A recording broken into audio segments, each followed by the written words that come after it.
দক্ষিণ কামৰূপৰ কালাতলিত ভয়াৱহ পথ দুৰ্ঘটনা যাত্ৰীবাহী বাছে মহতিয়াই নিয়ে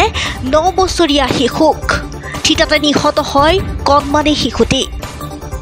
দক্ষিণ কামৰূপৰ ছয়গাঁৱৰ কালাতলিত শোকাবহ পথ দুৰ্ঘটনা এখন যাত্ৰীবাহী বাছে মহতিয়াই নিয়ে পথচাৰী শিশুক ফলত থিতাতে নিহত হয় শিশুটি নিহত শিশুটিৰ জৰশিমুলী আৰক্ষী চকীৰ এলেকাধীন চৌধুৰীপাম গাঁৱৰ আজিত আলীৰ 9 বছৰীয়া পুত্ৰ আজাদুল হক বুলি চিনাক্ত কৰা হৈছে গুৱাহাটীৰ পৰা সোণতলী অভিমুখী ইলিজা পাৰবিন নামৰ যাত্ৰীবাহী বাছখনে এই দুৰ্ঘটনা সংঘটিত কৰে দুৰ্ঘটনা সংঘটিত কৰা যাত্ৰীবাহী বাছখনৰ নম্বৰ হৈছে AS14C7754 ইফালে দুৰ্ঘটনা সংঘটিত কৰা বাছখন ভাঙি চুৰমাৰ কৰি এক উত্তপ্ত পৰিস্থিতিৰ সৃষ্টি কৰে স্থানীয় লোকে দুৰ্ঘটনাৰ খবৰ পাই ঘটনাস্থলীত সোণতলী আৰু জৰশিমুলী আৰক্ষী উপস্থিত হৈ পৰিস্থিতি নিয়ন্ত্ৰণ কৰিবলৈ সক্ষম হয় পথ দুৰ্ঘটনাটো যেটো বাছৰ লগত লৰটা এক্সিডেণ্ট হৈ ঢুকালে আমাৰ বাছটো গুৱাহাটীৰ পৰা সোণতলীমুখী আহি আছিল আহি থকা অৱস্থাত বাছটো তীব্ৰবেগী আছিল যেটো আমাৰ আজিৰ বতাহ চলি আছে বহুত বতাহৰ মাজত এই লৰাটো ৰাস্তা ক্ৰছ কৰি আছিল বাছটো আহি খুন্দাই স্পট ডেথ হ'ল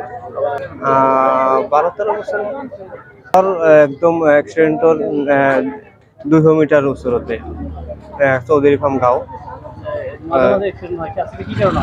আসলতে মাঝে মাঝে যেটা আমাৰ এক্সিডেন্ট হৈ আছে এক্সিডেন্ট হোৱাৰ মূল কাৰণ হৈছে বাছগিলা যেটা আছে আমাৰ গাঁৱলীয়া ৰাস্তাত সকলো সময় অলপ স্লোলি চলাব লাগে যেটা আমাৰ স্পীড যে কন্ট্ৰোলিংৰ ওপৰত থাকে হাই স্পীডত থাকে সকলো সময় সেইকাৰণে আমাৰ গাঁৱলীয়া অঞ্চলত এক্সিডেন্টগুলো বেছি হৈ আছে আমি এই বিষয়ে তো বাছ পৰিচালনা সমিতিলৈ মই এটা আবেদন জনাও যে যাতে আমাৰ গাঁৱলীয়া অঞ্চলত বাছগিলা অলপ স্লোলি চলাত আমাৰ ৰাইজৰ যাতে সদায় প্ৰাণ কাঢ়ি ল'ব লগা নহয় এইখিনি আমাৰ কাটৰ আবেদন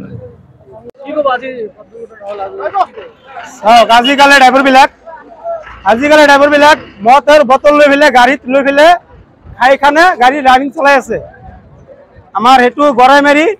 কালাতলিটো অলপ চলাব লাগে মদ চদ খাই খালে গাড়ী চলাই আছিল তাতো বটলখিনি পুৰি আছে আৰু